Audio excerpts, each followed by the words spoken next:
More people, more software, why the same decisions keep coming back. Most growing brands are being sold on some version of the easy button. Hire the right person, buy the right software, add a dashboard, plug in AI, automate the reports, push a button and the business will become easier to run. I understand the appeal. Founders are caring too much. They are managing retailers, brokers, distributors, investors, inventory, promotions, cash deductions, and a team that needs answers. A push button solution sounds like relief. The problem is not that software, AI, dashboards, or talented people cannot help. They absolutely can. The problem is that a tool can only support the process underneath it. If the question is unclear, ownership is fuzzy, or the report is missing important context, the easy button does not remove the confusion. It makes the confusion much faster, and that's where things get expensive fast. Today I want to show you why the same decisions keep returning after you add more people, more reports, and more technology. More importantly, I want to show you how to build the capability underneath those tools so your team can make better decisions even when you're not in the room. Hi, I'm Dale Noman, founder of Retail Solved. This is the Bulletproof Your CPG Brand podcast. Now, let's roll up our sleeves and get started. The founder becomes the original operating system. Most founders begin as the company's original operating system. You know why the product exists. You understand the shopper, the retailer relationships, the history behind the decisions, and the reason why one exception matters while another one does not. In the beginning, that is an advantage. You can make decisions quickly because most of the important context already lives in your head. Then the business grows. More people join the team, more retailers carry the product, more reports appear, brokers, distributors, promotions, systems, and outside partners become involved. But the judgment that helped you make good decisions does not automatically move into the business with them. The team may bring you the information, but they still wait for you to interpret it. Should we support the promotion? Which retailer deserves more attention? Is the broker doing enough? Why did sales increase, but cash got tighter? Is the problem pricing, distribution, inventory, execution, shopper demand, or the report itself? The company has more resources, yet the same questions keep finding their way back to the founder. That does not automatically mean that you have a weak team. It may mean that the company never clearly defined how those decisions should be made. The founder was never supposed to stay as the company's operating system, the missing layer between the people and the tools. When the workload becomes too heavy, hiring someone feels like the logical answer. Sometimes it is. But hiring around an unclear decision process can make the problem expensive without making it clear. The new employee arrives with experience from another company, another category, and another operating model. They begin using definitions and practices that work there. Meanwhile, the existing team has its own definitions. Sales views the business through revenue and distribution. Finance views it through margin and cash. Operations sees inventory and service levels. Marketing sees awareness and shopper engagement. The retailer's thinking about category productivity. Everyone may be working hard and making reasonable recommendations from the seat they occupy. The problem is that a decision can make sense from one department's point of view and still weaken the larger business. Sales can win more doors while operations struggles to service them. Marketing can create trial while finance absorbs the discount. A broker can close distribution gaps while the wrong product goes into the wrong stores.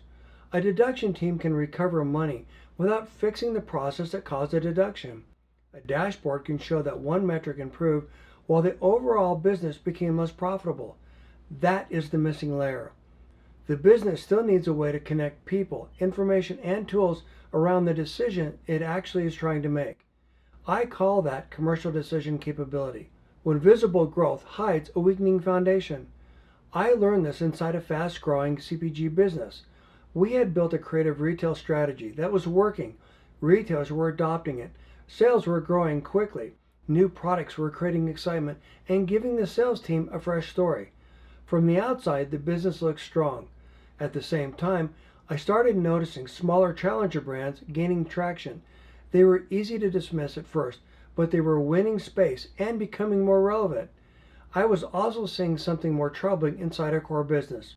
Important energy bar products had once been widely distributed were quietly falling off retailer shelves. Imagine a retailer with 100 stores. An item that once was available in all 100 stores may now be only available in 60. There is no dramatic announcement. Nobody officially discontinued the product across the chain.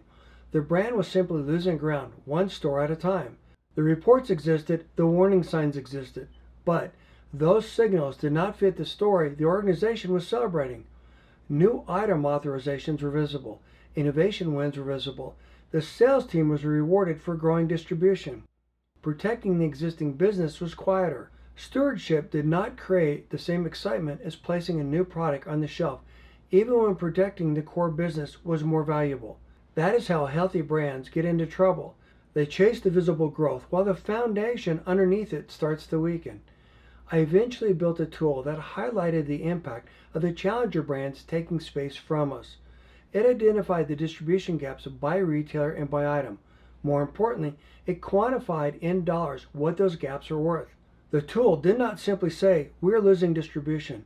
It showed where the losses were happening, which products mattered most, how large the opportunity was, where the team should focus first, and it placed a dollar value on each and every opportunity.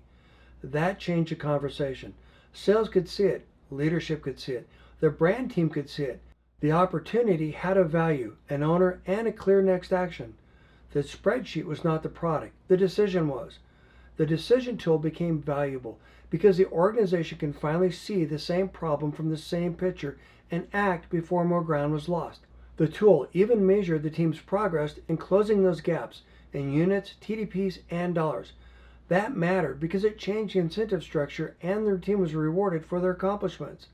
That was not an easy button. It was a tool supporting a clearly defined decision. Software is not the enemy.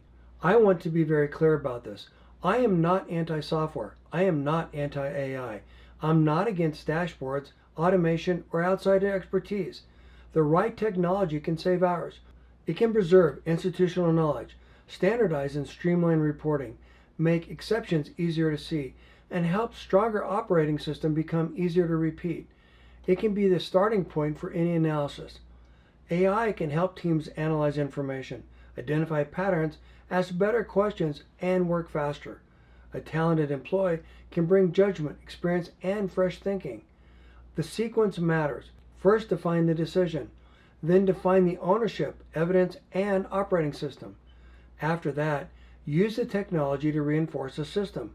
Technology should make good decisions easier. It should not be asked to invent the discipline the business never built. We've all heard the phrase garbage in, garbage out. Software and AI can accelerate a process, but they cannot repair assumptions the business never challenged. If the data structure does not reflect how the shopper actually shops, the technology may optimize the wrong answer. If every department uses a different definition of success, the dashboard may make each version of the truth look more professional. If nobody owns a decision, automation may simply deliver the unanswered question faster. The easy button is not the enemy. Using it before the business is ready is the problem. 4 things that must come before the easy button. A repeatable decision capability needs 4 things. The first is a clearly defined question. We need to grow is aspirational. We need to grow 5% next year without compromising margin. Gives the team something it can work backward from. Now the conversation can include distribution, inventory, capital, trade spend, execution, and shopper demand. Consider a promotion. How did the promotion perform usually produces a sales recap. A better question might be, should we repeat this promotion at this retailer with this product during this time period? Now the team knows what they're trying to decide. The second requirement is ownership. Someone must be responsible for moving the complete decision forward. That person does not need to produce every piece of information. Sales, finance, marketing, operations, the broker, and the distributor may all contribute. But the team needs to know who gathers the evidence, brings the recommendation, and then follows through. Shared input can improve a decision. Shared accountability usually becomes no accountability. The third requirement is the right evidence. One report rarely provides a complete answer. A sales increase may not tell you whether a promotion created profitable demand. You may also need margin, trade spend, inventory, retailer execution, shopper response, competitive activity timing, deductions, and evidence of whether the promotion created new demand or simply moved a purchase forward. The goal is not to collect every piece of data you can find. The goal is to identify the evidence needed to make the decision well. The fourth requirement is the operating rhythm. When will the decision be reviewed? What triggers the review? What must be prepared before the meeting? What happens after the team makes a decision? A strong operating rhythm becomes the brand's muscle memory.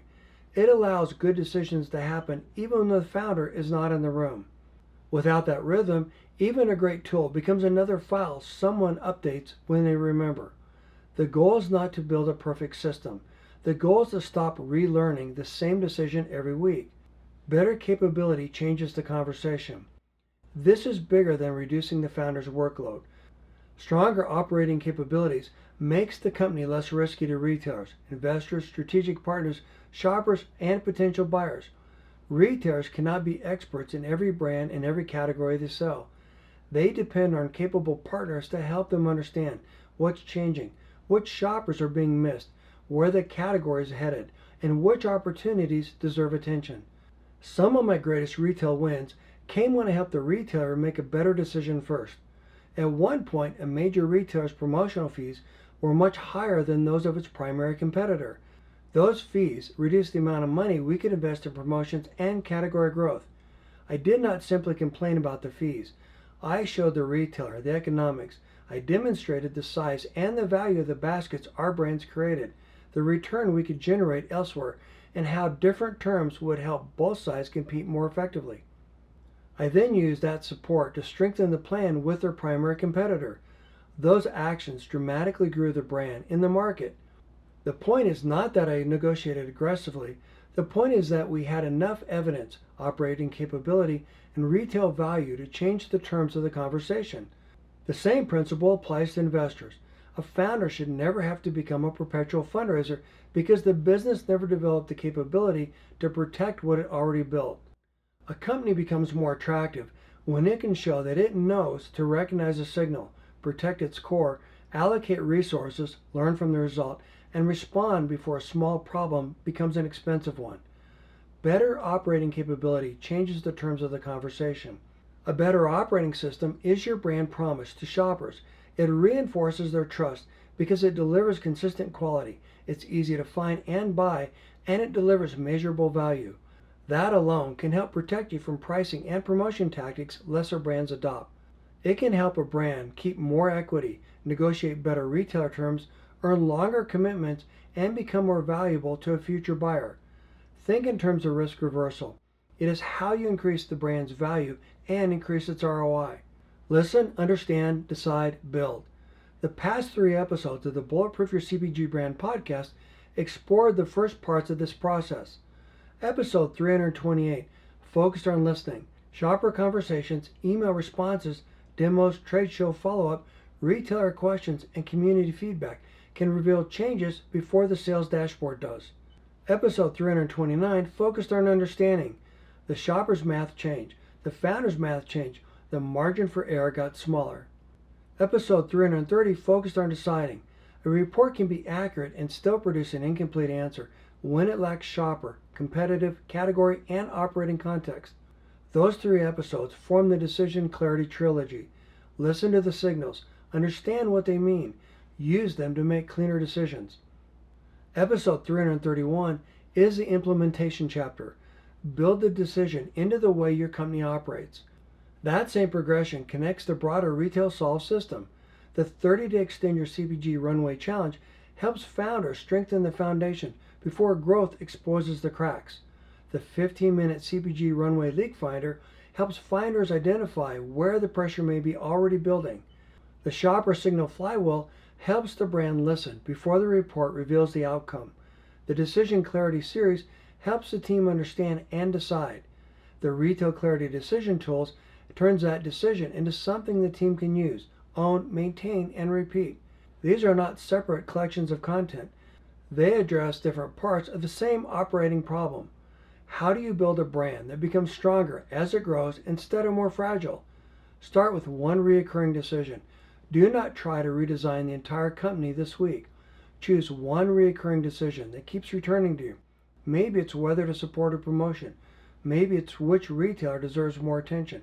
Maybe it's how to evaluate your broker. Maybe it's why deductions keep appearing. Maybe it's whether a new product belongs in the core assortment. Write the exact question in one sentence. Then decide who should eventually own it. Identify the evidence that person consistently needs, including the important context your current reports do not show. Finally, establish when the decision should be reviewed and what action should follow. You may discover that the business does not need another report. It may need one trusted way to make the decision. Once that foundation is clear, then ask what is the right hire, software, AI, dashboard, or outside partner to make the system stronger. The easy button comes last. The next step, if this episode sounds familiar, start with the full Decision Clarity series. I have linked episodes 328 through 331 together so that you can start working through, listen, understand, decide, and build an order. I have also included the free 15-minute CPG Runway Leak Finder. No friction, no email required. Use it to identify where the immediate pressure is coming from: cash, margin, execution, visibility, or decision quality. Then choose one recurring decision. If your team already has reports, people, and software, but still debates what to do next, bring me that decision. You do not need a polished presentation or perfectly clean data. Bring one report, workflow, or recurring question. I will help you determine whether the gap is the question, the ownership, the evidence, the operating rhythm, or the tool supporting the decision. If a focused retail clarity decision tool or capability project makes sense, I will explain what that could look like. To recap, the next software platform may help, the next employee may help, AI may help, a better dashboard may help, but none of them can replace the commercial decision capability the business never built. Start with the question, name the owner, identify the evidence, build the operating rhythm, then use the tools to make that system faster, cleaner, and easier to repeat. The spreadsheet is not the product, the decision is, and the decision should not depend on the founder being in every room. When the margin for error gets smaller, clarity becomes your competitive advantage. I'm Dan Lohman. Thank you for joining me on the Bulletproof Your CPG Brand podcast. You can download the show notes and get this week's free guide at retailsolve.com/session 331.